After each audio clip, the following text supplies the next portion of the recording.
So at the moment, everything's muted. Bar that. Okay. And then 7. Okay, that's fine. Right, I'm happy. Here we go. You're right, just making sure everything's alright. Do we? Yeah. You've got the pointer here. Thanks. Yeah, fine, thank you.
Is that right? Nice.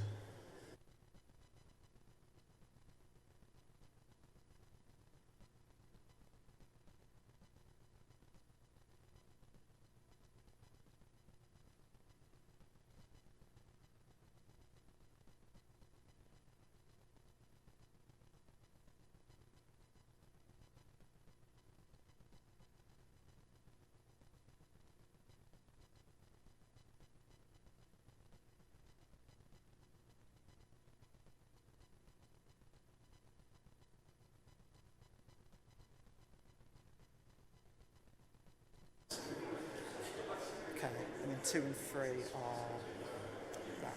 Okay.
these yours?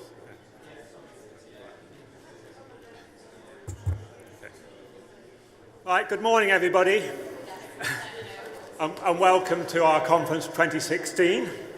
Thank you all very much for coming this morning. And in particular, thanks to our supporters and sponsors of today's event. So they're all on the screen there: the Energy Systems Catapult, Climate Kick, Becky at the University of Wolverhampton, the Retrofit Academy, Birmingham City Council, Greater Birmingham and Solihull, LEP, SHAP, and Sustainability West Midlands. So thank you all for supporting today. And also to iCentrum, this really interesting and brand new building here in Aston Science Park, which we're going to fully exploit today. We're going to use all aspects of its technology if we can, as you'll see later on.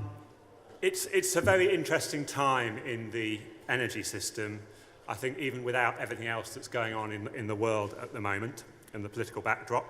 But I think the one certainty which almost everybody in this room would sign up to, and it will be interesting to see if anyone doesn't later on, but the one certainty is that the future of the energy system will be more local and more distributed than it has been in the past, the current system.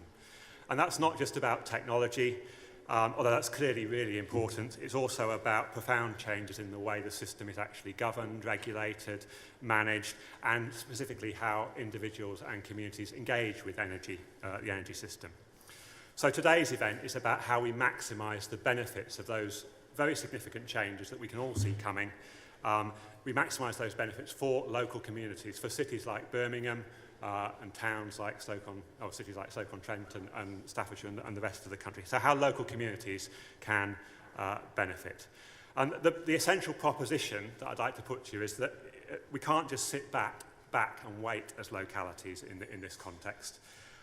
If we do that, not only will we miss significant economic opportunities to create jobs and wealth locally, and potentially to export things worldwide as well, if we sit back and wait, real change won't happen at all. I don't think you can impose distributed systems centrally. You need people locally who can stand up and lead and actually make a difference and change the system. We can't re-engineer the whole thing from the centre. And especially not using the tools and techniques and the ways of thinking that we've got used to from centralised systems. It's a completely different way of doing things, and we're not quite sure what that is. So there's an awful lot to learn, an awful lot to discuss. Today isn't about centralised governance, though, really. It's about what we can control. And what we can control is what we're doing practically locally. And I know it's really difficult at the moment, given all the changes that are going on, but in the end, that's where things have got to happen. So I hope we have a fantastic agenda here today. I know we've got some really good speakers. I've seen some of the presentations. I think it's going to be a really interesting and fascinating day. You've all probably seen the agenda. The way we've structured it, we've got two keynote speakers to start with. I'll introduce Lisa Trickett and Martin Freer in a minute. And then we've got three panel sessions. And what I've tried to do in the way we've structured this is the initial panel session. There's a number of speakers who are totally in the current system, from the distribution network operator, the national system operator for electricity, from the policy perspective as well, and from the regulator Ofgem. And they will talk about the challenges of this change, which I think you'll see everyone is accepting.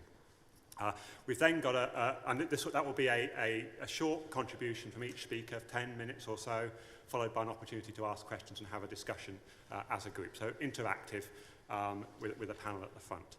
The second of those sessions will be on, given those challenges, given the big vision maybe set out at the beginning, what are the opportunities for doing things differently? So we'll talk about some of the technical opportunities, some of the organisational opportunities. We've got Dawn Muspratt contributing from Scotland by live video link, and fingers crossed that is going to work. I believe it's the first time, although this building's been here now for 2 or 3 months, the first time we've actually tried to do this, but we did test it yesterday, so we'll do that after the coffee break. And Emma from Exeter talking about housing, and Keith from Senex talking about vehicles, because the energy system is broadening and it's encompassing more areas. The third session will be about some stakeholders who've started to think about how we do things differently, like the Catapult, like Smart Club, and Community Energy Birmingham as well, speaking there, and Martin formerly of British Gas. So we'll get views on how some of the stakeholders are beginning to deal with this. And then at the end, at 3 o'clock this afternoon, we'll get practical and hands-on with projects that are already going on or trying to go on or trying to get off the ground in Birmingham and the Black Country and Solihull, so the neighbouring areas.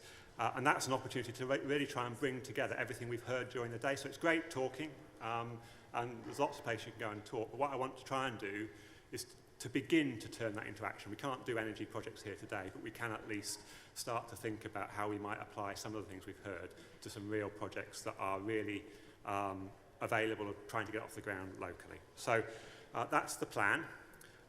We are, as I say, I know that most of the speakers could happily talk probably all day about their subject, and the presentations are very rich. There's some good material in there, but we are going to try and hold them to, apart from the two initial speakers, to 10 minutes each, so that there's plenty of time for interaction. So when we come on to the panels, we will have Rebecca at the back there with a card that she'll hold up at 10 minutes to try and keep people to time, and we have a chairman as well, and we have me, so there'll be a lot of pressure on people keeping to time, hopefully. But it's all about making the day worthwhile for everybody.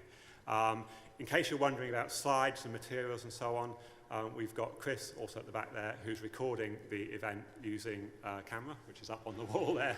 So this is will all be available on YouTube tomorrow, and you'll all be able to see what happened. So all the material will be there. You don't have to remember it all. Okay, I think that's all I had to say as a kind of kick-off. I'm going to hand over now to Councillor Lisa Trickett from Birmingham City Council.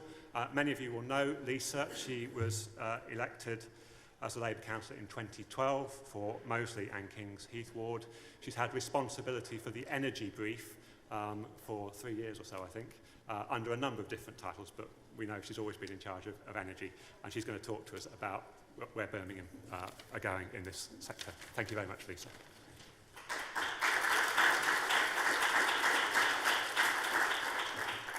Thank you, Matthew.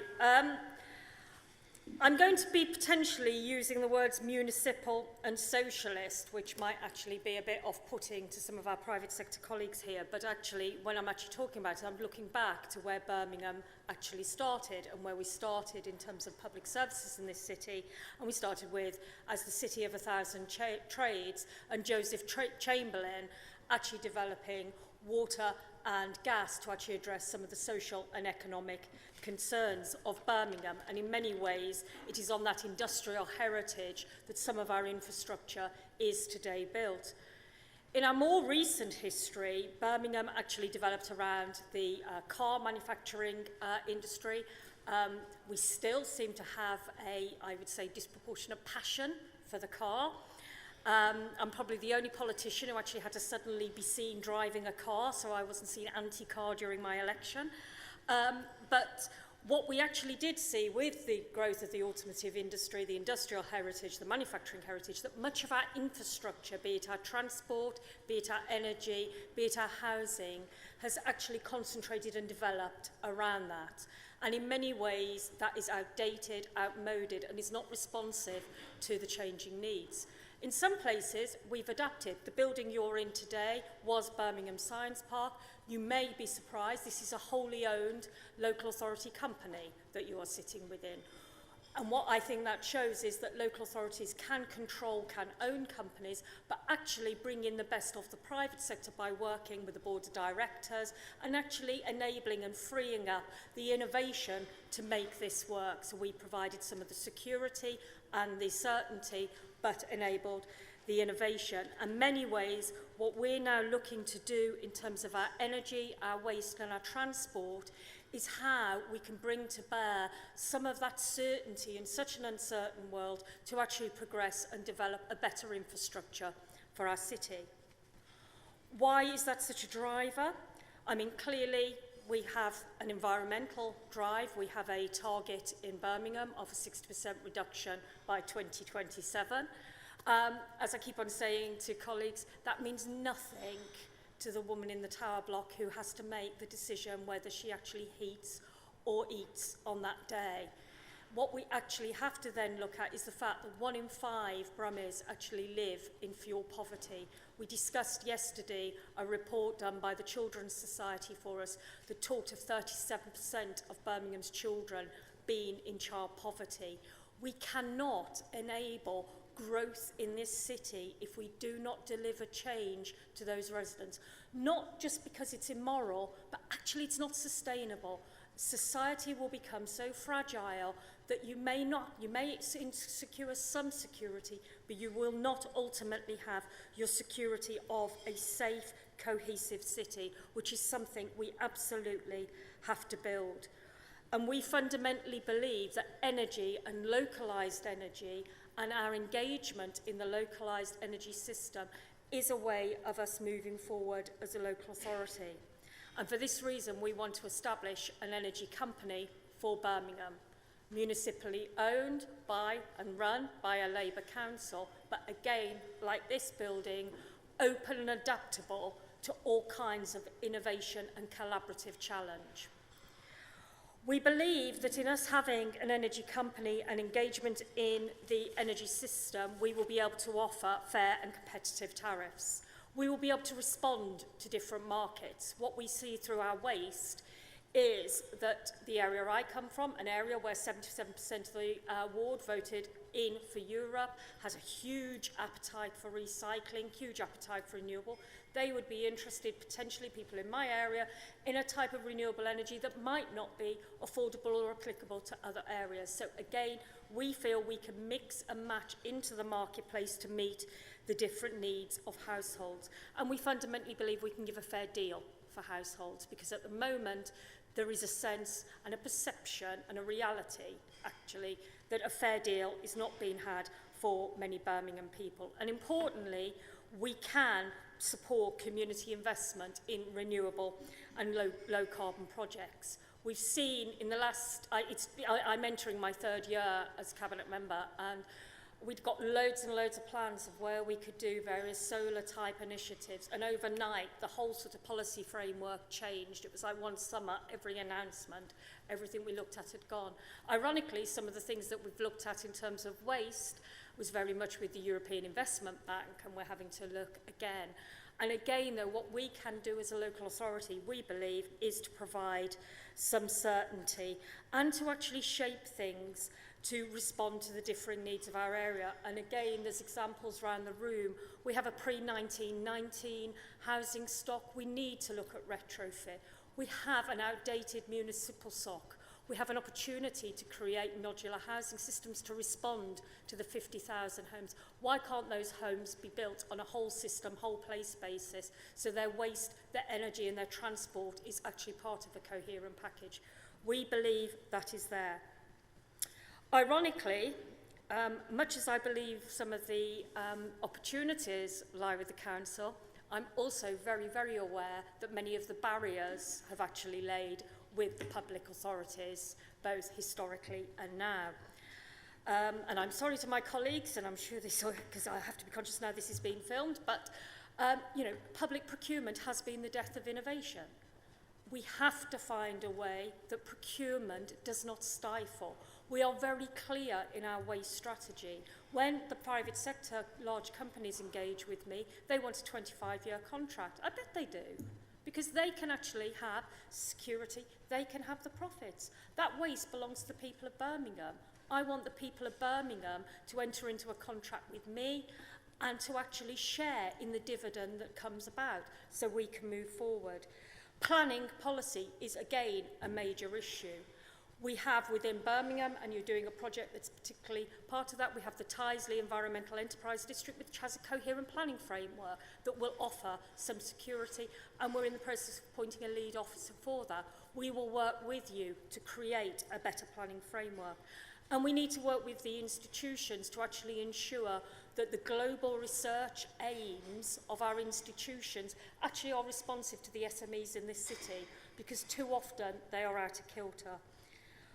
What today I think will show, and Martin will be speaking next, is we are immensely fortunate in this city in that we have a huge knowledge base, both of Aston, Birmingham University, Ebury, Energy Research Accelerator. We have the Energy Systems Catapult now joining the city.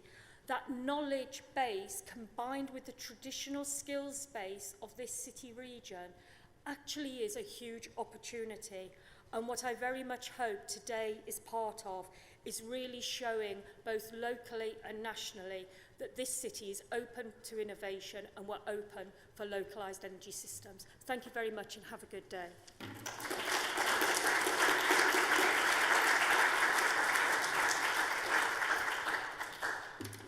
Thank you very much, Lisa. And that really sets the scene, I think, for the rest of the day. Exactly what we needed. Our next, sorry, I omitted to say in my introduction that there's a hashtag for if you want to tweet, the local energy hashtag is at the bottom, local energy 2016. But, I'll move on now to our next speaker and pick up where Lisa left off. This business, if only we can connect with the fantastic knowledge base and the skills we have, we'll be doing, we can do fantastic things in Birmingham and the wider area. So I guess Martin Freer, Professor Martin Freer from Birmingham University is a lead representative of that fantastic knowledge base we have. So Martin is the director of the Birmingham Energy Institute and the head of physics and astronomy at the University of Birmingham. And he leads the thermal part, I think, of the Energy Research Accelerator, which is, and the number seems to vary, plus or minus 20 million, but it's about £160 million investment, isn't it, in the Midlands as a whole, and centred this bit on Birmingham University. So Martin's going to give us an overview of what the Energy Research Accelerator is up to, and really the future, technically, for parts of the energy system. Do you know, that's the pointer, and so, welcome, Martin. Thank you. So, thank you very much, Matthew, and thanks for the opportunity. And let me just build for a few moments on what Lisa said through the Energy Research Accelerator. So, I think now, if we are going to do anything in the energy space, now is the moment to do that. And we have a council which is tremendously willing to do things in a different way. And we have within the region, and when I talk about the region, I mean the broader region, the Midlands region, tremendous assets that one should draw upon. And those assets, so thank you for the burden of the weight of expertise that universities have locked up inside them, and we hope to bring that to bear in terms of solving some of the challenges. But we have some fantastic companies who are doing great things, and we have within those companies and within the region people who are absolutely hell-bent on doing things differently. So I think today is a great moment for trying to bring some of those things together and create some focus. So I've managed to turn this thing off. So what I'm going to talk about is an investment from government, which is to the tune, at the moment, put all of the bits together. So government investment and industry investment is about £180 million. So this is the Energy Research Accelerator. It is designed to do innovation faster and better from low TRL levels, so university level, through to market as fast as we can go. So you will know that we have been pausing too long, hoping things come through to market, and time is running out. If 2027 is our benchmark, well, 2027 is only just round the corner. We better hurry up and start doing things, otherwise not a hope in hell that the city will reach its targets. So Matthew, can you turn this back on? So the Energy Research Accelerator eventually is an ambition to draw down from government treasury £250 million worth of funding. We managed to draw out at present £60 million. Point at the screen. Yeah. I've just pressed it once. Okay, so we've managed to draw out £60 million, and we have matched that with about £120 million of match funding from industry. ERA is focused into three thematic areas, so the three energy challenges that we're trying to solve. And what I should say, it's a collaborative activity between 6 universities in the region, so the universities of Aston, where we are today, Birmingham, Leicester, Loughborough, Nottingham, Warwick, and also British Geological Survey. So in terms of research-intensive universities, that is the major capability in the region. We have divided thematically the challenges into thermal, T, integrated systems, I, and geological dependent energy systems, G. And the bit that I'm going to focus on today is the thermal strand and some of the challenges and some of the things that we're going to be doing in ERA and hopefully illustrate how you might get involved in what we are doing. So those are the universities underlined there who are connected with the thermal activity. And if one puts together in a UK context best in class in terms of academic expertise, actually in thermal energy it all lies in the Midlands. So we have from those universities world-leading capability. And we've got to turn that into delivering product into market. And I probably don't need to speak too long on why on earth one should focus on thermal. DEC, government, well, who knows these days, but they used to, and back in the days of 2013, recognize that thermal energy was their biggest challenge. And of course, what goes with that is it's our biggest challenge as well. And to illustrate that you can see this pie chart extracted from their report, which shows that about 40% of our energy consumption is linked to thermal energy. And on the left-hand side, you can see through the bars that actually that blue on the far left, so that is domestic space heating. So that's the thing that we need to nail. So how on earth can we do that? I think what is really exciting is how this city is grasping that challenge and doing space heating in an exemplary way, so through district heating programs. And so here is illustrated what is already happening and happened within the city centre, mainly council-owned buildings.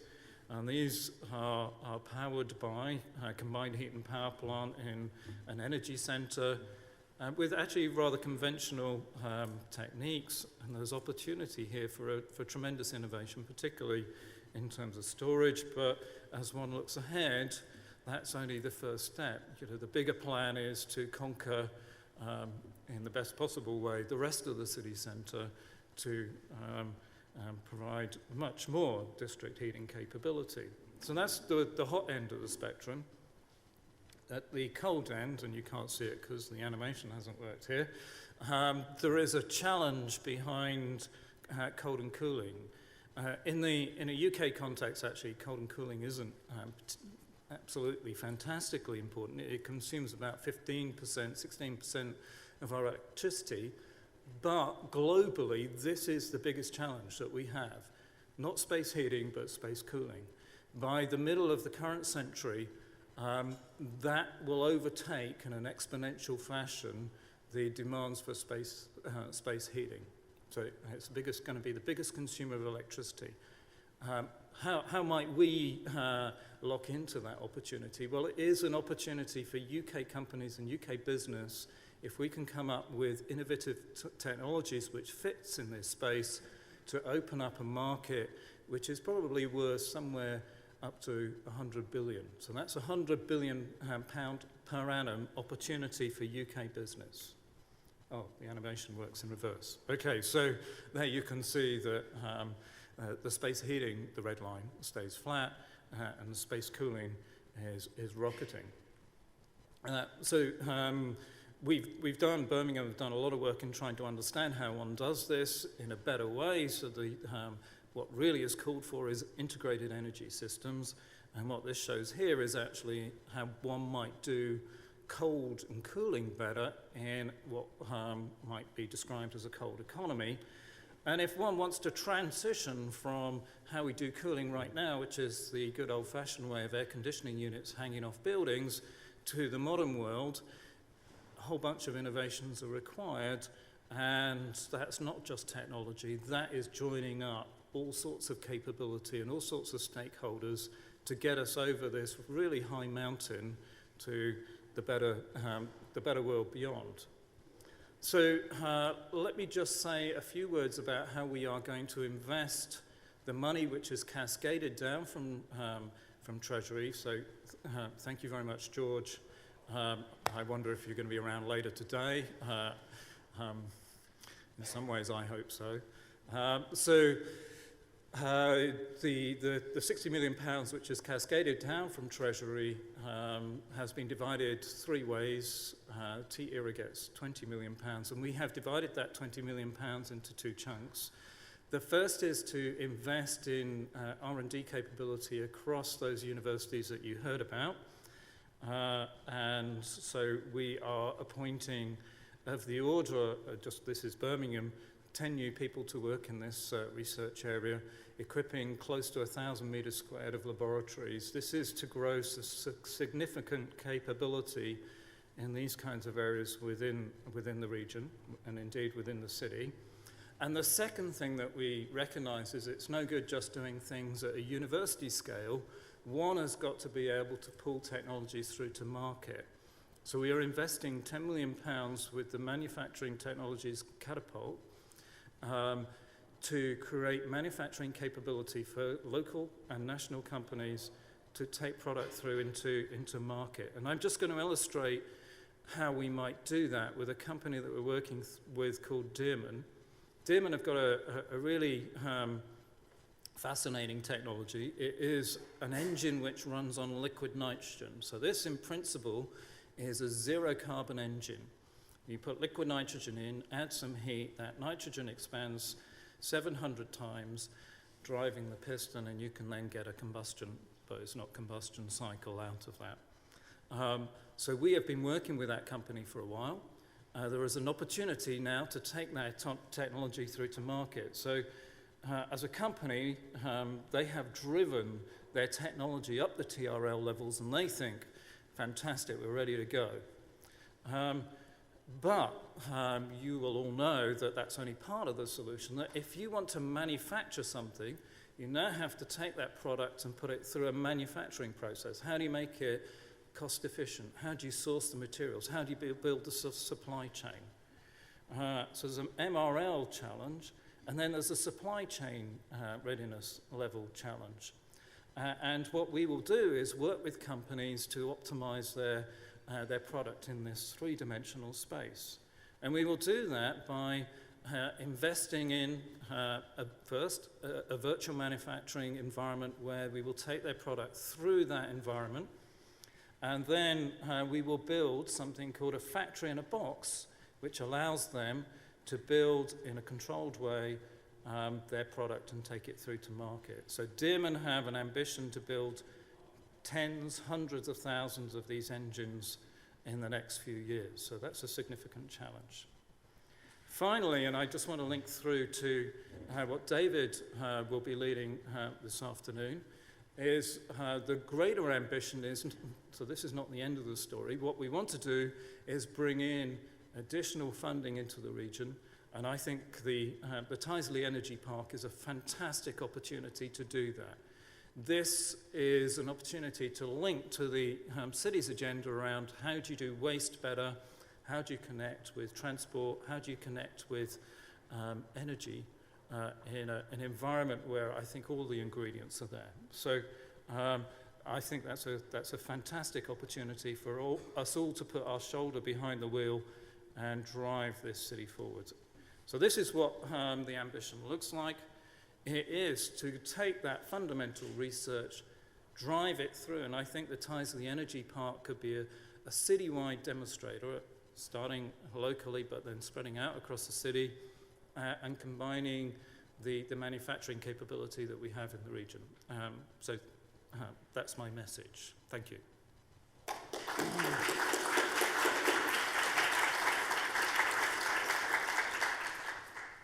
Thank you very much, Martin. And that's a great vision to end on there. I particularly like the factory in a box and all that kind of the thinking there that goes beyond the technology readiness level, because so often we don't think in three dimensions like that. And the vision for the city here, fantastic. Okay, so we've seen the vision now, and there's some great things to go at, and there's a city that's willing to do it. But as we all know, many of us have been trying to do things in this space for over a decade now. It's not always that easy, and we do currently sit in a very complicated political context, and also from an energy perspective, we have infrastructure that billions of pounds have been invested in over the last 100 years, a way of running the energy markets that has become established over the last 20 or 30 years. And all of that may not, and a policy framework as well, that has to, that changes rather too often maybe for many of our liking. So the next session is a panel discussion, which will be chaired by Tim German from the Energy Systems Catapult, where we've got speakers from National Grid, Western Power Distribution, Ofgem, and the Sustainable Energy Association. If I can invite those 5 people now to come to the front, and I will hand over the platform to Tim. So the format of this session will be 4 10-minute contributions from each of the speakers, and then maybe 15-20 minutes at the end for questions and answers. And I think that if are Lisa and Martin both going to stay for this session, are you? Because at the end, maybe you can join in for the discussion piece. That's a sensible way of doing things. Okay. Thanks very much, Matthew. My name's Tim German.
Apologise now, I wasn't told about the timing, and I'll take as long as I take.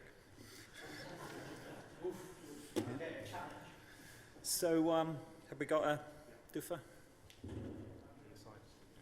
Which way? No, you didn't send me slides, did you? I did. Oh well, never mind. Okay. So, as introduced by Tim, my name's Patrick Hines. I've worked at National Grid for 26 years, originally in operations, in the control room, a brick kind of building in Birmingham, actually, at Kings Norton. It was 2 meters thick walls. We never saw the outside. And so we were just sitting there pressing our buttons. Since then, I've kind of moved on, and the last, say, 15 years or so, I've been working on what some of you might have heard of is our grid code, which sets out the technical arrangements for connecting to the grid, and also, more recently, the commercial arrangements under our commercial codes. And my principal role was around change. And the one thing about change in the industry is it's going to happen. And I think the other thing is that the change mechanisms are evidence-based, and that's always a challenge, that you have to present to Ofgem in order to change the rules, evidence. And so that's what we generally look for the industry to provide us. In terms of why we're there, clearly we are here to provide a service to end consumers. Those end consumers' needs are changing. The technologies they're using are changing. The way they interface with us, the way they interface with the distribution companies, the way we have to interface with the distribution companies are all changing. Sorry, this is a bit harder without the slides. Historically, we had a large power station, we had a transmission system, a distribution system, and end consumers. We generated power. My job was to ensure that power was transmitted to the distribution system, who then passed it on to end consumers. Now, that kind of linear system is changing. It's changing more rapidly than I think anyone really expected to. In the past years, I've worked in the charging department, and just the volume of change on charges is just huge. So we're moving to this more disaggregated arrangement now, where, I was talking to someone from Germany, actually, because they have the exact same issue as us. Historically, kind of working in ops, you were essentially dealing with a problem which is like flying 40 747s all in synchronism, and just keeping them in the air is a bit of a challenge. That's why we have lots of automatic systems. The future we're moving to is not 40 747s, it's maybe 2,000 Cessnas, and all flying in synchronism. They have to talk to each other, and so this is where technology and enabling technology comes in. So that's kind of the problem. I do love my flight simulator, but I wouldn't like to fly 2,000 Cessnas. So when you look at transmission and distribution, you can essentially divide that into two areas. One is how we design and build the system. The other one is how we operate the system. The design the system, they're very long-term commitments. You build assets, they're there for 40 years for us and the distribution companies. In fact, if you look at some of the assets, they're probably 80, 90 years old. So from a design of the system, from a transmission aspect, what we're looking at is people are no longer connecting to our system. We need information to know where to connect parties, where to reinforce the system, where not to reinforce the system. And we're talking kind of large-scale investments. We're recently completing in the sea link between Scotland and England, and you're talking about £1 billion investments. So, to kick those things off, we need quite a bit of information. And the reason we're doing that is because it's very windy in Scotland. From the operations side, where we are is a lot of the generation is moving from the transmission system to distributed system. In order to keep the frequency at 50 hertz, so everything operates as we expect it to, when we expect it to, we need flexibility in the system. And that's the kind of current challenge for us, is to encourage distributed parties to kind of come to the table and offer us flexible systems. And we recently done an initiative called Power Responsive. If you go onto Google, you'll see it, where we're trying to encourage smaller distributed energy providers and demand-side providers to provide to us a service of reducing or increasing their output when the system needs it. From the distribution system, clearly we used to coordinate the thing on the transmission system. We're moving to a more distributed coordination system now, and the whole role of the distribution operator is completely changing. They need to become distribution system operators. And then you go all the way around to distribution assets. Again, similar to transmission system, how they build them is completely changing. And where we are is the challenge gives us, if you just built the way we historically built, you would just build, put assets in the ground. That's no longer a viable option. We just can't afford to do that. So they're having to look at innovation around how they operate the system without assets. So from National Grid's kind of part, the way we're kind of taking this forward is, some of you might have seen, we produce a document annually called Future Energy Scenarios, the FES. We produced that just the other day. That's a process. So we produce the FES based on the information we have. It has 4 scenarios and how the system could move ahead. We also have a contracted position. What we do actually know is what people have signed up for, and we design the system based on that, and we produce a document alongside that, which is the 10-year statement. So we've got these are the scenarios, this is a system we've got. Then we produce another document for the industry to say, given that scenario, that system, these are the problems we've got. And that last document there is the system operability framework, the SOF. And that's the thing that kind of highlights this need for flexibility, which I think is a big thing from Ofgem. Sorry? No, I sent them, but they, as with my biog, they went somewhere else. Yeah, they'll probably pop up shortly. So in terms of that flexibility, just to advertise it a bit more, from our perspective, we've done some scenarios which were in last year's future energy scenarios, which highlights that if we get the flexibility challenge wrong, there's an additional cost of £2 billion. And that's £2 billion per annum. So what we're trying to do is encourage more distributed provision of those services. I think that's kind of... That's me done, yeah. I thought, the way you introduced yourself, I was thinking that I'll be here in half an hour's time thinking, good here. I was just trying to drag it out. Thank you very much. You.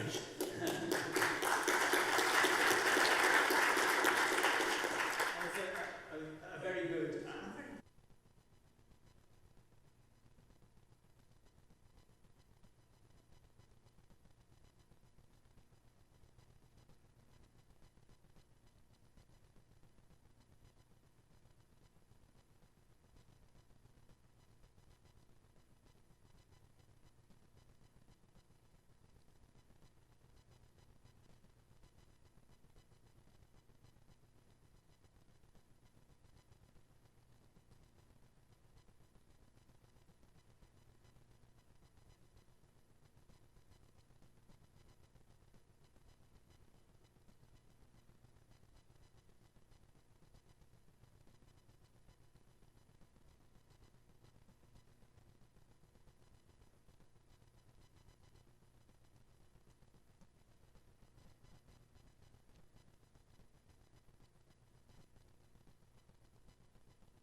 Right, thank you everyone. So I'm Ben Godfrey, Innovation and Low Carbon Engineer for Western Power Distribution. Today is all about giving a bit of context to the potential problems that we're going to be having on the network and what sort of scenarios we're facing at the moment and how we can sort of move forward with those. So Western Power Distribution is one of the largest distribution network operators in the UK. We cover a huge area, the Midlands, the whole of the Midlands, South Wales and the South West. We distribute energy from the 132 down to the low voltage networks. And traditionally, we're really concerned with passing power from the national grid all the way through our assets, transformers, cables, overhead lines, through to customers. So hopefully the lights will stay on today if we're all doing our job correctly. So connecting renewables. Renewables has been such a massive success over the past few years, but it's really presented us with a bit of a headache.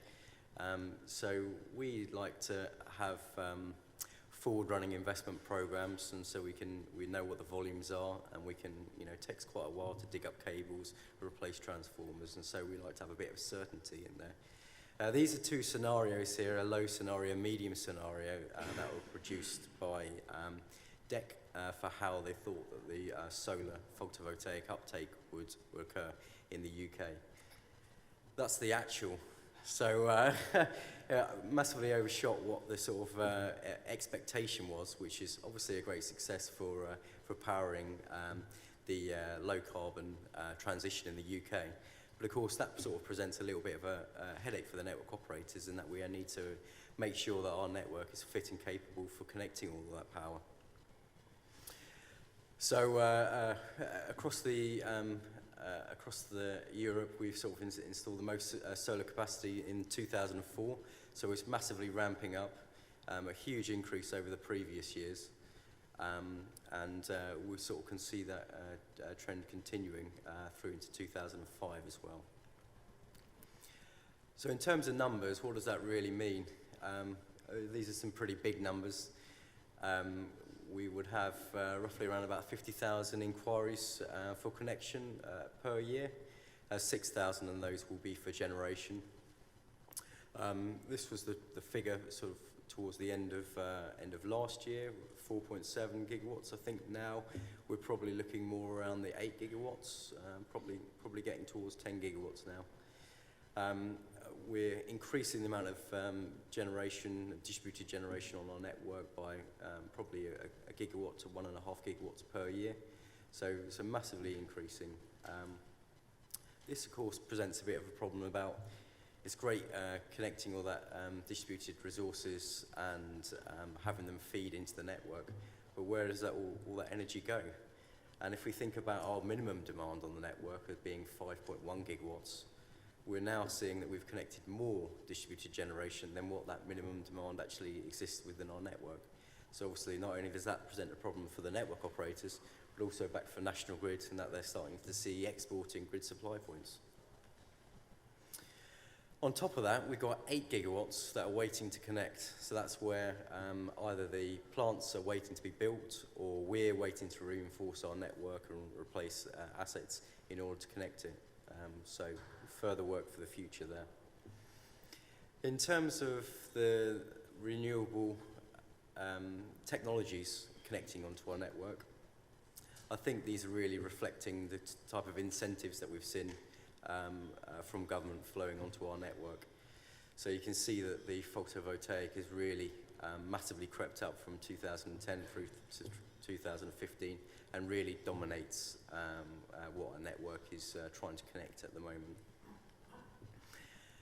And it's not just that we can sort of solve the problem of connecting renewables in one area and then roll that out across the rest of the network, and other network operators can learn from us.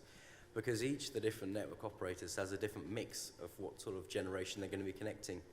If you can see here on the left-hand side, SSEH, Scottish Southern Electro Hydro, that's the furthest north distribution network operator. They've got a massive amount of onshore wind connected onto the network, and that presents a different problem. And then if we look at moving southwards down through the country, we can see that PV starts creeping in.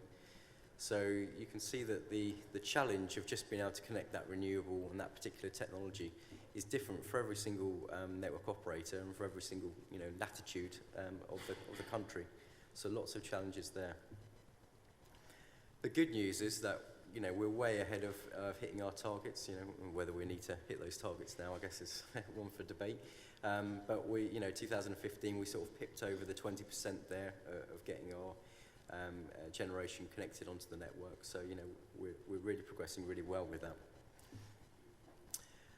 Of course, it doesn't come, completely pain-free. What we're seeing here is each of our distribution license area, the amount of connected and accepted generation on there, and compared with our summer, winter peaks and our summer minimum. And you can see now in all of our areas, we've got accepted generation onto our network that takes it at least over our summer minimum peak, and usually over our summer maximum peak. And in some circumstances, we've connected more generation than what our winter peak is. So there's obviously got to be some flowing up to the transmission network operator on for that.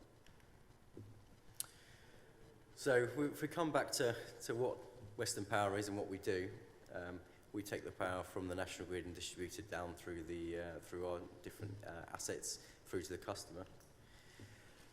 We've seen now with the connection of the low carbon generation that we've connected through onto our network, that now we've got bi-directional power flow across our network, which makes things a little bit more interesting. We're trying to retrospectively apply ways of working onto the network which have traditionally not been considered and not been there.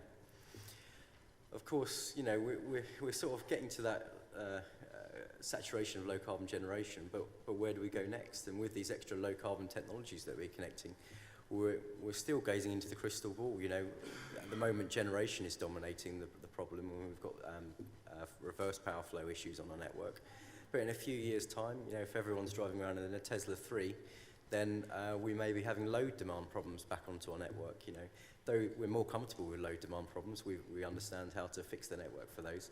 But again, if we've got that sort of level of uncertainty and the level of volatility of the volumes on our network, it's a real hard problem to manage.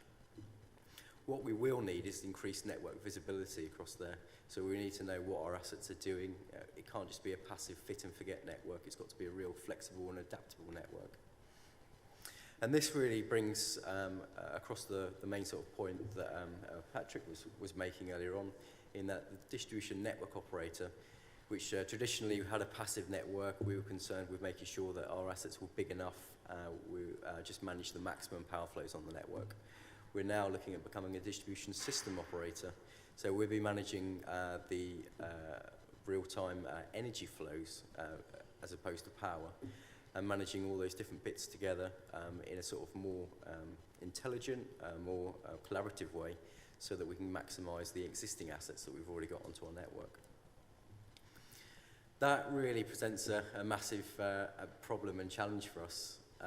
These are things that we haven't necessarily had to do.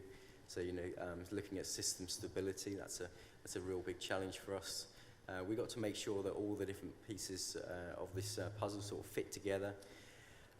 Looking at overlaying all these technologies over our aging asset base, making sure that we're still delivering an economic, secure and robust network so that we keep the lights on, making sure that it's efficient, and all this around the background of the customer needs are changing. So, we might not just be transferring power across one way. If we look at it from a district point of view, then we might be taking it from one side of the city to another, which we can start seeing, in creation of these district energy parks. So the whole role is going to be changing. So if we come back to who we are, we're still going to be keeping the 7.8 million customers onto our network. We're still going to be operating the same sort of assets. They might be bigger, but they still cover the same area. But we're going to be managing energy and not power. We'll probably be looking at more different arrangements with our customers, so demand-side response contracts. We're probably going to be having a little bit more of interaction with settlement, and so managing those kilowatt hours across our network rather than just kilowatts. And we're also going to be looking at the enhanced connections that we can provide.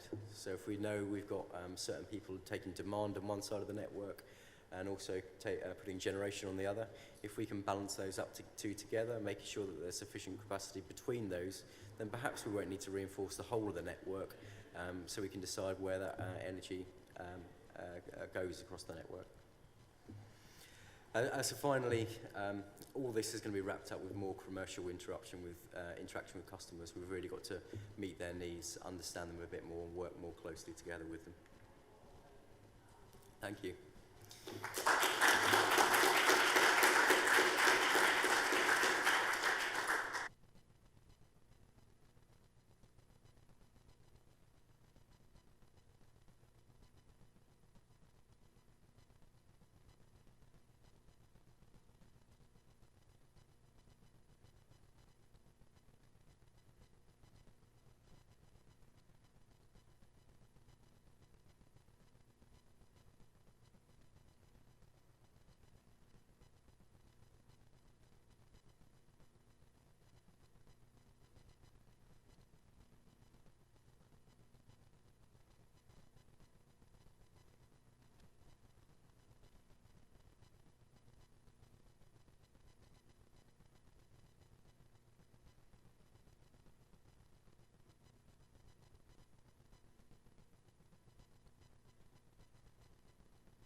Good morning, everyone.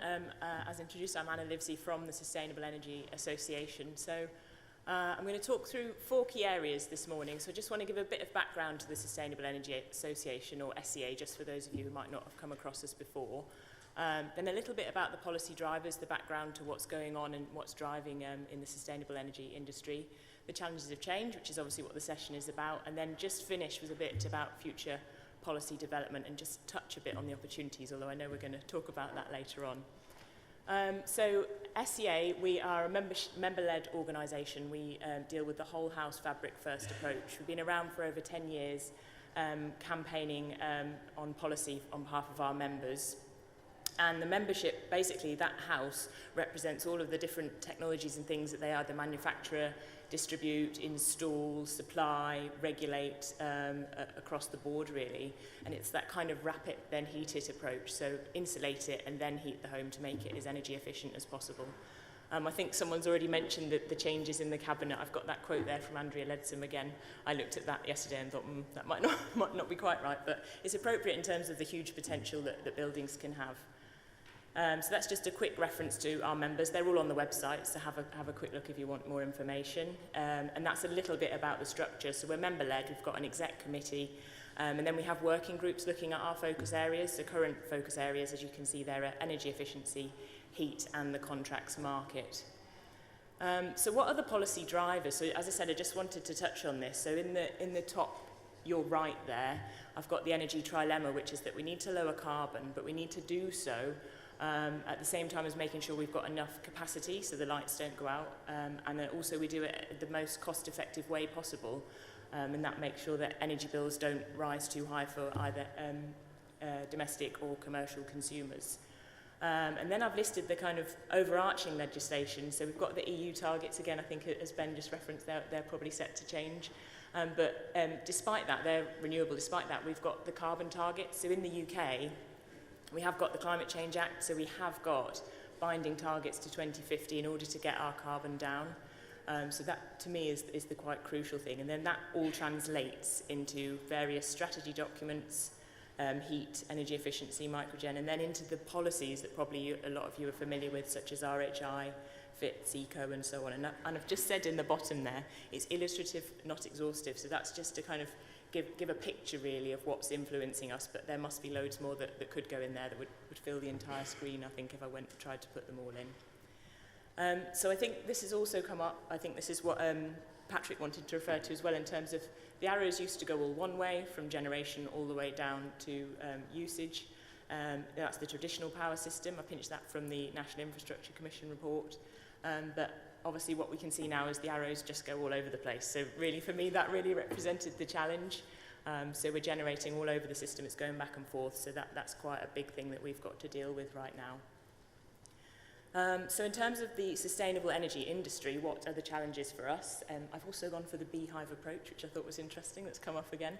The key thing really is policy uncertainty. A lot of the time with a lot of those schemes I've just mentioned, RHI, FITS, ECO and so on, we see change happen very quickly, and that happens before industry has time to embed with the schemes and get used to them and start driving the markets. And I put in that other box, pace of change, because I've just said it can go too fast, they can get scrapped or changed, but it also can be too slow. In the case of the RHI, we were told we'd get a scheme in 2009. The non-domestic didn't launch till 2011, and the domestic scheme didn't launch till 2014. So industry gets geared up for these policies and these schemes, and then they either don't happen quick enough, or they change too quickly, so we can't actually get used to them and drive the markets. I think, as Councillor Trickett mentioned, that's all influenced a lot of the times by the political cycle. So as we get new governments, new cabinets like we're getting at the moment, that can affect what policies we have, what ministers we have, what their priorities are. And then all of those things combined have an impact on investor certainty. So if you want people to invest in the renewables industry, you need to give them a clear pathway and see what's going to happen in the UK, and that doesn't always happen, so that's a big challenge in terms of getting the investment that we need.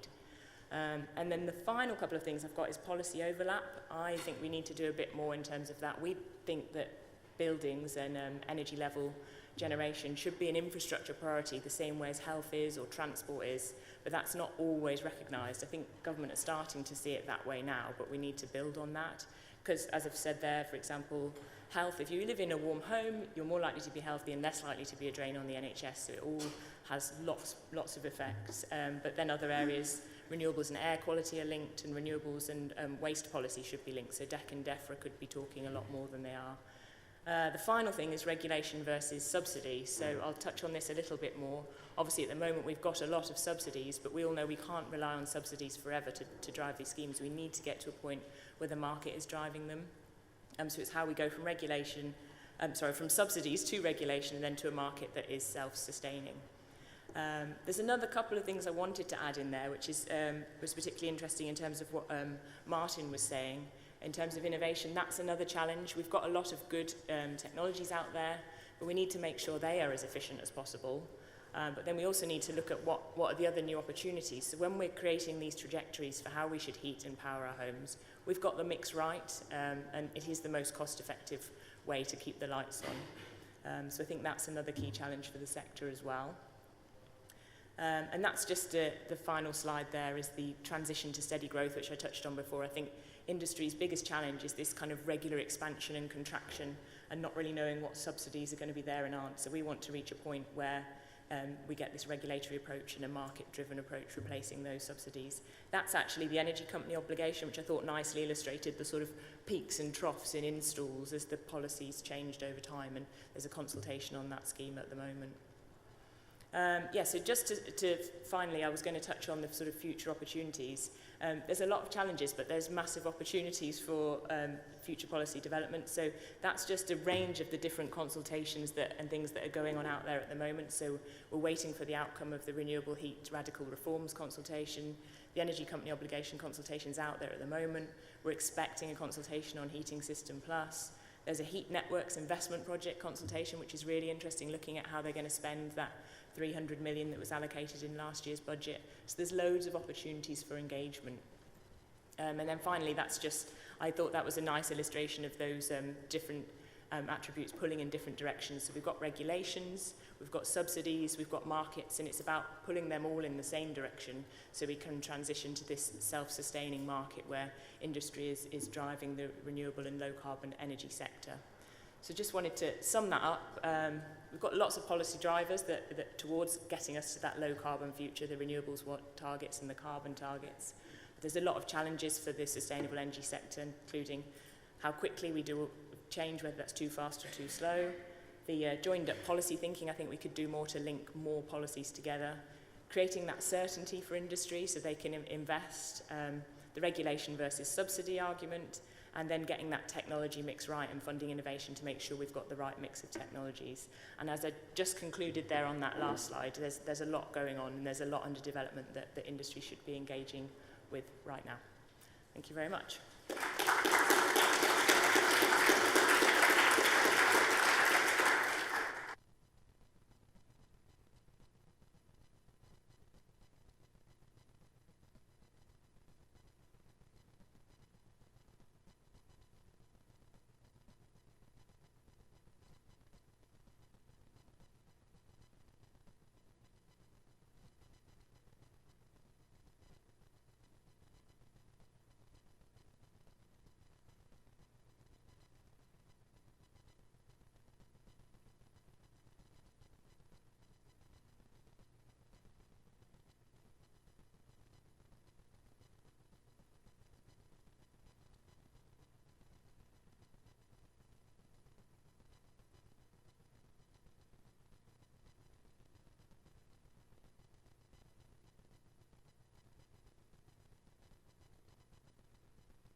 That one there, lovely. Morning all. It's good to be here in Birmingham. I spent 14 years working in Nottingham and East Midlands. Always viewed the West Midlands as a slight competitor, so it's nice to be here in a non-competitive manner today. Excuse me, and out from London, so getting out of the city into the Shires is a good place. I tend to suffer from verbosity and a tendency to tangent, so I'm likely to go off track. I apologise for that. Got way too many slides for 10 minutes, so I'm going to run through some of those, but they will be available afterwards. So the first 8 out of the way, let's say who we are. So Ofgem, we are the regulator for the gas and electricity market, so that's both the competitive markets, the supplier market and wholesale markets, but also the regulated monopoly providers by WebGrid and DNO services. We're also the administrator of government's programmes, the social and environmental programmes that so many of you will be familiar with. That's for now, that's all changing. We're being split up in the near future. DEC's undertaken a large-scale landscape review of all its service providers, so change is coming. What is it like? Who knows? But hey, that's the constant we're here to talk about. So, in terms of what we do, I'm not going to spend too long on this. Look at the first 2 bullet points. The first sets out what our principal objective is. It's to protect the interests of existing and future consumers. I think when we get caught up in the excitement of energy system transformation, new technological developments and the benefit of economic potential for local communities, often the role of the consumer in this gets slightly overlooked and it gets slightly forgotten. We are the voice of the consumer in this process. But the interest of consumers isn't just about bills.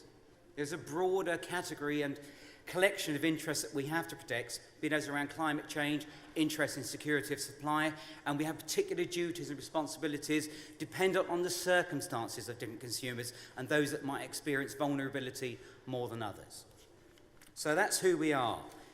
We're here to talk about the challenges of change, and I've just given you 3 quotes there. I'm not going to say who they're from. 2 of them are from my chief executive, one of which I wrote for him, but nonetheless. But the first one in the top left, so I've given you another clue. The top left one is from quite an active energy kind of campaigner from the community and local economic space, if you like. And she regularly says that Ofgem spends too much time regulating the energy system of today and not tomorrow's. I'm not sure if I've got the apostrophe in the right place for tomorrow's, but the substance of the point is well made. Do we spend too much time regulating for today? Well, of course we do. Because we have to keep the lights on. Energy is an essential service, and we won't apologise for that. Do we spend enough time thinking about the future? Probably not, but we do spend a significant amount of time thinking about the future. But the other 2 points allude to another truism, that none of us can know what the future looks like, so you can't predict what the future looks like. You can't set a command and control package to deliver the future, but you need to understand some of the principles about change and how they translate into regulatory environments. So, moving on. To give you a flavour of what some of that means on a day-to-day, I'm not going to go into all of these, but this is a range of the future-facing projects that have been delivered within Ofgem. Some of those, or all of those with industry, some of those in partnership with government as well. And they're both looking at issues that we're feeling today.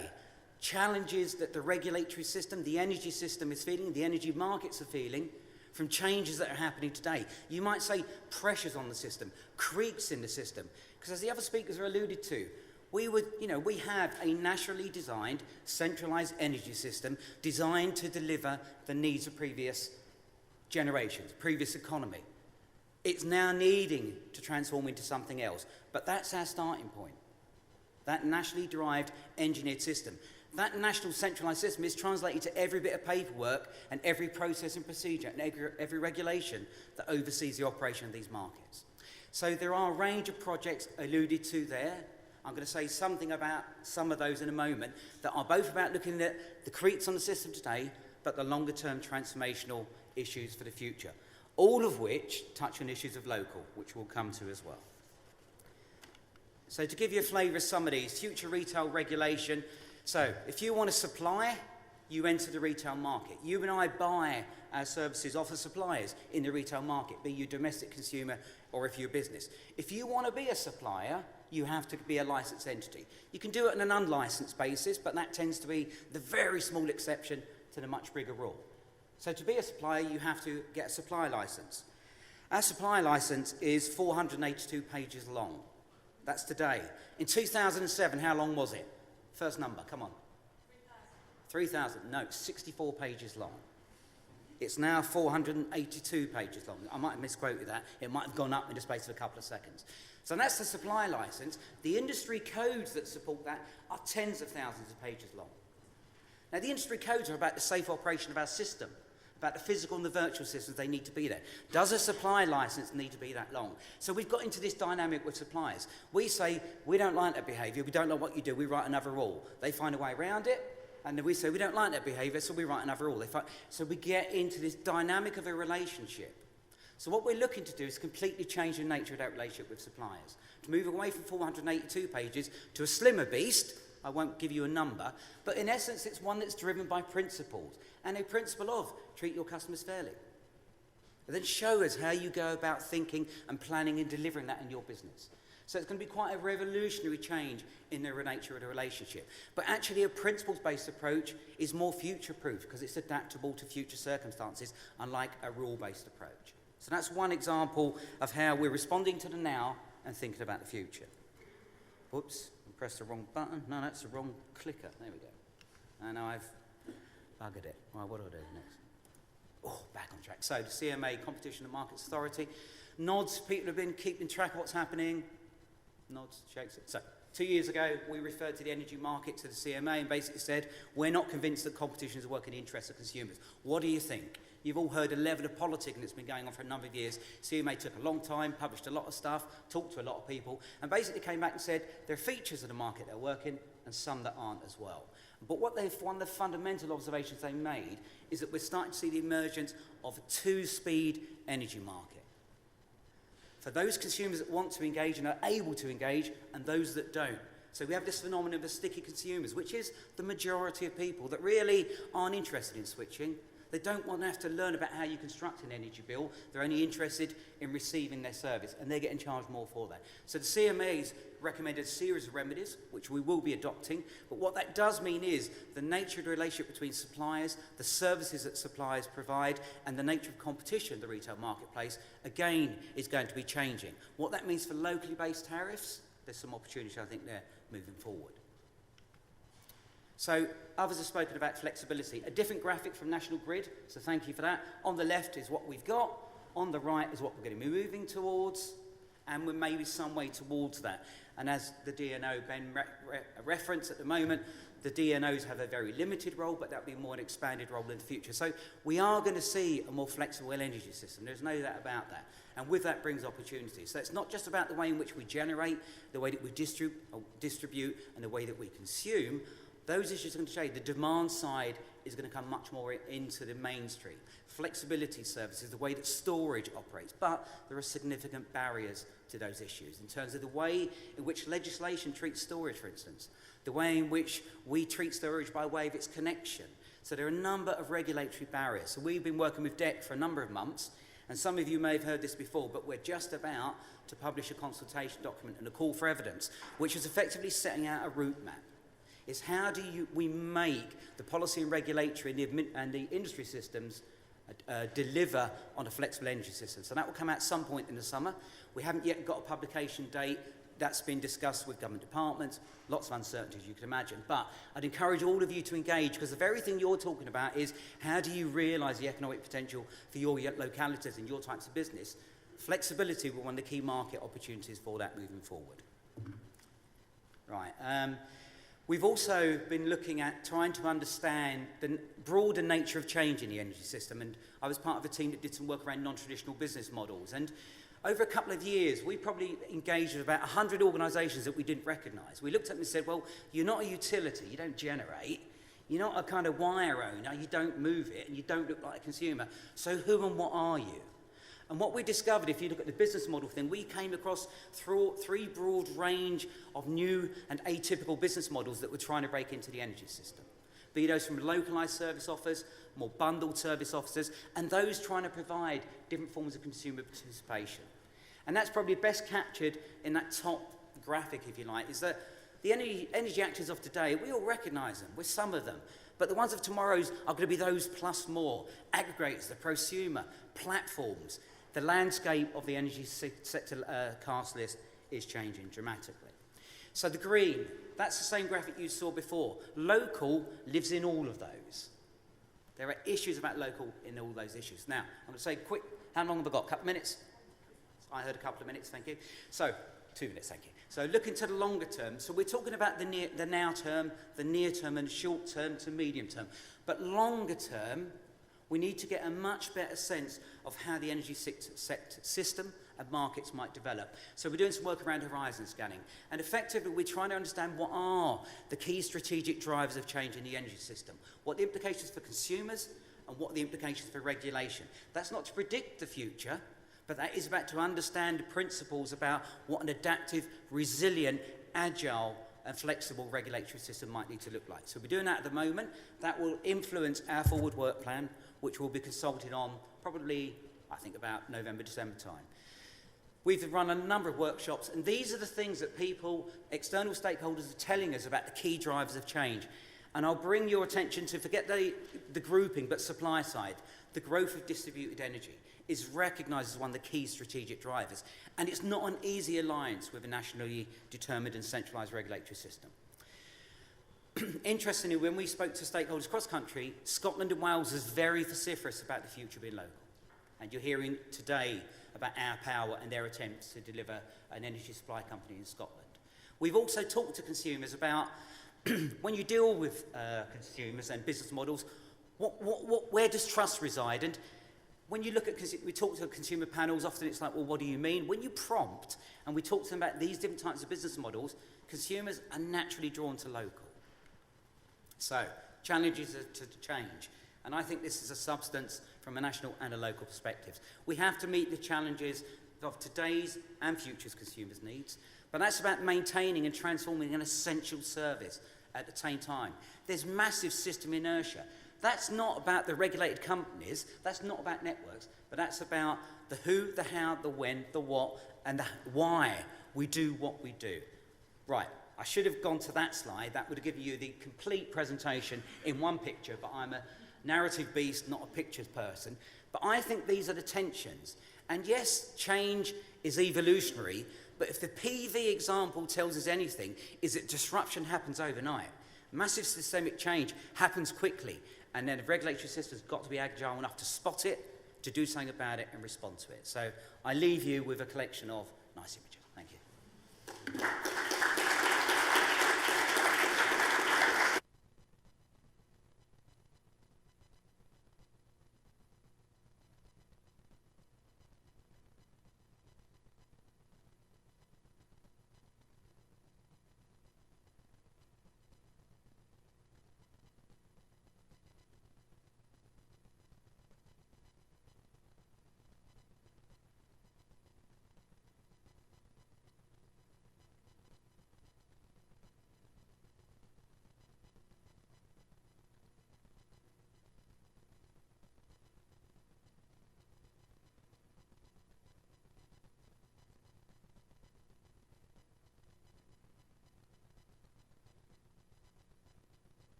Hello, my name's Keith Budden. I work for Senex. I'm speaking a bit later.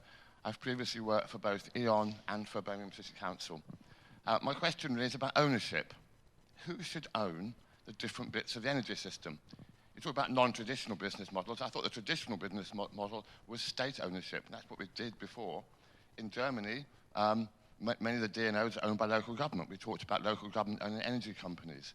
Do we actually need to think about who owns what in terms of communities, in terms of individuals, in terms of local government, in terms of the state?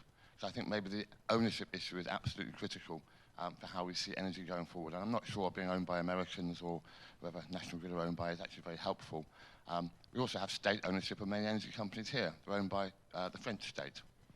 Thanks so much, Keith. So Keith's question about ownership. Actually, can I start again? Sorry. I go to the heart, give you the hardest job to start. I think, want to use the microphone? Yes.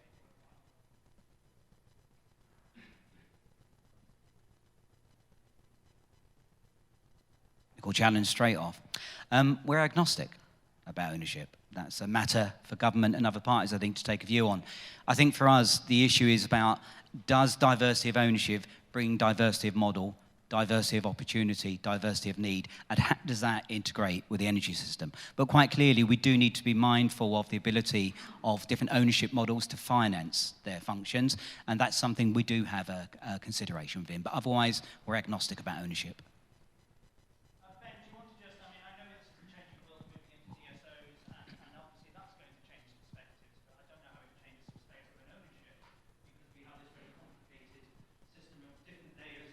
Ownership as part of our complicated energy system that we have at the moment. Yeah, I would say really with ownership, it really lies on what type of technology or what thing you're talking about. I think there's always going to be some natural monopolies, and they're going to need to be owned by, one particular group, or at least regulated for that benefit. But with some of the non-traditional business models that are coming through, those assets are distributed, they're movable, and they're changeable. And I think really the ownership of those will be market-led, and it will be led by the people who can supply them the cheapest and the most efficiently. Thanks, Ben. Anna, I'm not going to ask every member of the team to answer every question, but Anna, I don't know, from the policy perspective, if you have any views on that for the SBA? Yeah, it was just a couple of things to mention, really. I think, obviously, we're very local level stuff. I mean, the two things I would say is the issues you need to consider over who owned it is the consumer protection issue. Certainly, that's something they've looked at in the RHI in terms of third-party finance or assignment of rights as to who owns the technology. Then the other thing, as I was reading in the heat networks consultation, is the kind of future-proofing for the system as well. And in terms of how that subsidy is distributed, they're really looking very closely at who would own it, whether it's private or public, in terms of how the subsidy goes through, and then also making sure the system's there for the 40 years that they're hoping it should be. Okay, let's move to another question. Lady in front, and I'll come to you then. Hi, I'm Ellie Horrich-Smith from Adecco. We're a specialist energy consultancy. One of the big projects that I'm working with Birmingham on at the moment is in heat networks, which have been alluded to a number of times already. I guess this is more probably directed at Ben, but I'd be interested in any other views from the panel. It's in relation to the role of private wire. Obviously, a lot of heat networks, not all of them, but a lot of them are looking at a private wire opportunity. It makes the economics of the heat network often better. But obviously it also opens up other opportunities for capacity being opened up for other developments where there is a kind of limit to capacity within a local area, particularly where it's a dense urban area. I just wondered, in relationship to your the impact of changing distributed energy, and where you see maybe on a small scale private wire fitting into that, particularly given all the investment that's being put into heat networks going forward. Yeah, I think that the looking at private wire and how that sort of relationship will play out, it falls or mirrors very similarly, like we were talking about earlier on about ownership. Part of the reason why the whole electrical networks were all consolidated into large companies under the banner of National Grid and the different distribution network operators is because you are able to socialise the costs of running and supporting those networks across a much wider area and a bigger population of people. And I think the danger that I feel with some of the private wire opportunities is that you are going to be marginalising the people who, or incentivising the people who have generation near them to invest in those particular schemes. But then people who are either isolated or least able to be able to afford to invest into that particular technology will then be marginalised and have to pay a larger proportion of the costs of running an electrical network. So I think there's some real pros and cons on that, but I think that the kind of regulation and how that those non-traditional business models will play out is really going to be key on that, because there's some great upsides to that, but there's also some potential for downside. So it harks back to that sort of protection of all the customers, and I think that's what we're really here for. Actually, you had some views you mentioned about regulatory change, but maybe there's a tie in there. I don't know if do you have any comments you want to add to that? It goes very much back to the investment in private wire. Presumably it's your money, you're investing it, you take all the risk. From a kind of distribution transmission network, we have this contract with Ofgem that we have a shared risk with consumers. Ofgem agreed to finance us, and so yeah.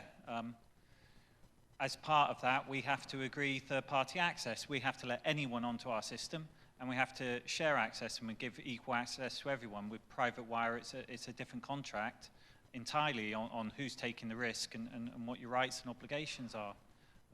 I think, like you say, for a transmission network, build a parallel one. It's probably not economic. For lower voltages, it might well be economic, but Ofgem are looking at Again, coming back to the finance in should it be public or private ownership, well, who's going to invest the £70 billion to upgrade the network? That's a policy decision by the government, but Ofgem are looking at, you know, particularly, say, transmission system at this stage, whether discrete projects that, like I say, these large kind of projects of maybe 500 million, £1 billion that need to be done in the network, privately financing them, not by grid, but by a third party. And they're all things that are likely to happen in the next few years.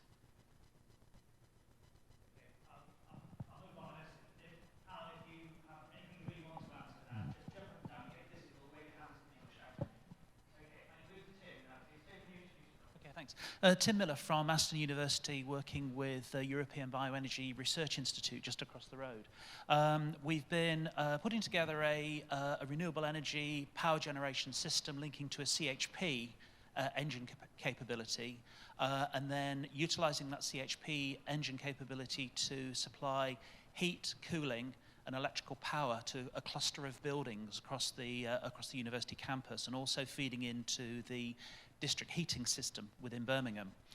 One of the major challenges we've actually found in implementing this system is the lack of standards in terms of interoperability of systems, and particularly software control systems. We put in place an intelligent agent system to predict what our demands will be over a period of time, but getting the building energy management systems, the engine control systems, and also two-way electric vehicle charging and discharge systems working back into the grid. Getting all of that lot working together has been a serious challenge. So I wondered if the panel had anything to say on standards, and particularly software standards for control systems. Thank you. Okay. Somebody wants to add to what Tim said? Yeah, great then. Thank you. We've also had the same sort of issue with standards, and particularly when we're talking about transformational change from one technology to another. These are things that we're going to have to be adopting and learning, and certainly finding out that there are some nuances between those different things. Part of our role as an operator is going to be integrating all these different systems, and I think the role of standards is very, very clear that it's going to be required, and it's going to definitely be one of the enablers for us to go and get the whole systems up and running and coordinated and talking to each other.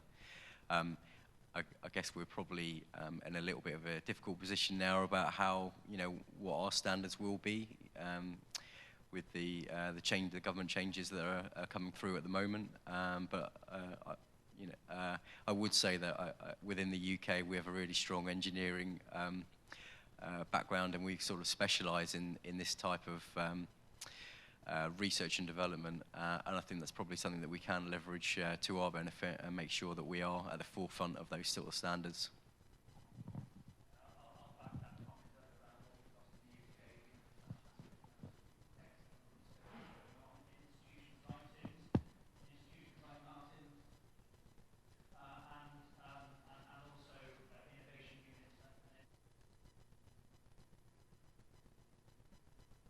I'd echo Ben's comments there, really. I think that point I was talking about earlier, that so much of change is happening now, it's real time, and so therefore standards are part of that. They are going to be iterative, they're going to be designed on, not on the hoof, but in an ongoing process. I think one of the things that I found since I've been at Ofgem, and I've been there a couple of years now, is the way in which we do and don't talk to innovators, be those about standards, be those about new technologies, new products, and new services. And I think the language of government department silos was mentioned earlier, and Ofgem is the same. We're a highly specialised organisation working in particular parts. There's exemplary cross-working, but I think our ability to spot and understand the dynamics of innovators could be much more enhanced. And that is the ability for somebody, and I've met projects that go, we're developing this widget, this service. We look at the architecture of the sector. It's baffling. We look at regulatory arrangements. We need to employ a team of solicitors to advise us. What do? We think we've got a groundbreaking thing, or we've spotted an issue that needs fixing. we're minded that there's a relationship that a regulator needs to have with innovative businesses. So we are looking to establish, before the end of this year, a new innovation hub. And this is modelled partly in the way the FCA works with new products that are entering the financial services. So this enables us to talk to innovative businesses directly and their intermediaries about new ideas that they've got, and to give fast, frank, and unbinding feedback. We're a regulator. We don't do advice. That's not our function. That's your responsibility to take that advice. But we can give you a sense of what we think today's regulatory regime looks like. You think we would know, but also where we think the future or the futures might be going. So it gives a fast, frank advice mechanism on the regulatory implications of plans, but enables us to spot the very thing that you describe, that if there are key blockers in the system, what should our or industry or DEC's response be to those kind of issues?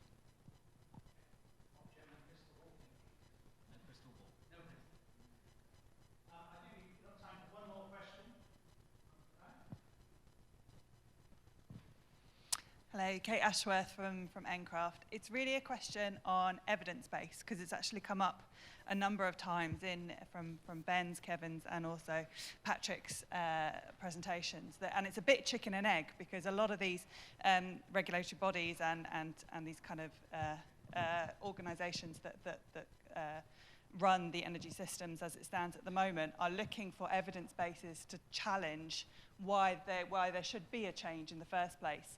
And actually, that's quite a difficult situation to be in if you're, especially a small organisation, if you're innovative, if you've got a good idea, but you're coming up against a very incumbent system where you don't necessarily have a route to create a large-scale evidence base.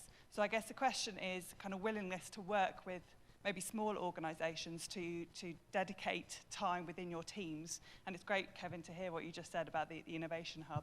But it's, I guess, from Western Power and from National Grid as well, that time to work directly with us as innovators to create that evidence base from local that we can then scale up and really cause a disruptive change in the energy system.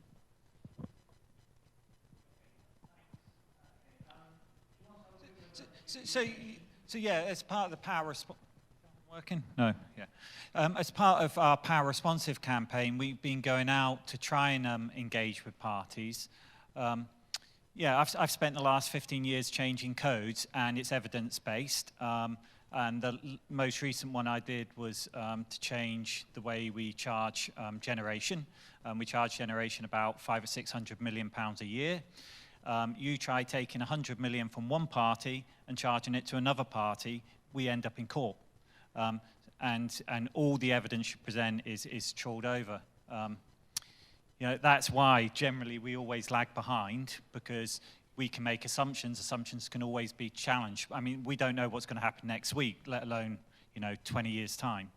So designing rules on that is very difficult. But I mean, we're keen to go out and engage with people. It's what we should be doing. But we're all kind of constrained to some extent in how much we can do that, but I've noticed that I mean, what I was going to say in isolation, is really how there is now much more engagement across organisations, departments, communities, local authorities, than there certainly was when I started working on this agenda 16 years ago across the UK. That's happening, and it's partially because of everything we've heard here today. This whole idea of moving away from the old system that we've got into a new way of thinking. And I think from our engagement, I work with Energy Systems Capital, working with DNOs, National Grid, Western Power Distribution, Local Oil and Gas Networks, whoever, we're working.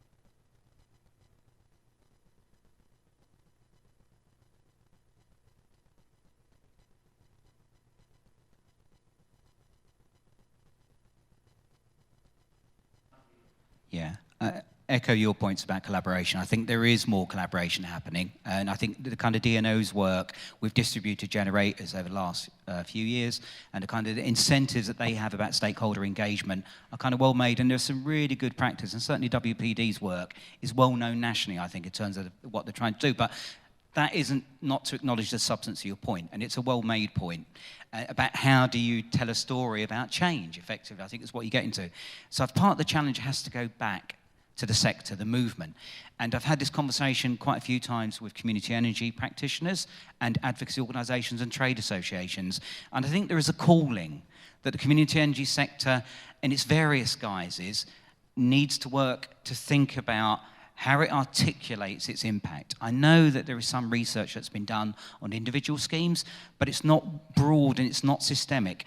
And often the USP that gets described to me is that the community energy sector and local authorities not just deliver energy services, but they hit a broader socio-economic and environmental bottom line. And the evidence for that is often quite patchy. And it's about the targeting of that evidence. And often, let's not worry about who needs to make change in the future, but it is about understanding the buyers and the kind of roles of Ofgem. Ours is about the energy system and energy consumers, not broader socio and economic considerations, but certainly government is a material consideration for them. So I think there's a case about how do you build the evidence, how do you tell the story, how do you think about impact for the energy system, and I think that's a key issue for the sector. But then it's how do you engage? The Innovation Hub can help in part, but we will set criteria and we will have a level of expectation of due diligence and design. So this doesn't replace that kind of focus. But it is about using things like the flexibility call for evidence. That is getting into the nub of how. How will this work? Do you think this is the right way? Are there other options? Are there other issues that you want to bring to the table? And by the end of this financial year, we've committed in our forward work plan to launch a discussion document on the interactions of local energy with the regulated system. It happens day in, day out, but it's a nationally derived system, as we know. So we want to understand what those interactions are. We want to understand the potential consumer and system benefits and harms that might come from a profusion of more localized approach than the energy system. So in understanding that and understanding longer term strategic directions of travel, we might get a better sense of what does reform look like and why. And we will be looking to engage quite broadly with groupings like this and stakeholders as well as a typical paper-based consultation process. Thank you very, very much, Kevin. Thank you for all those really, really useful questions. We have Paul's described lots of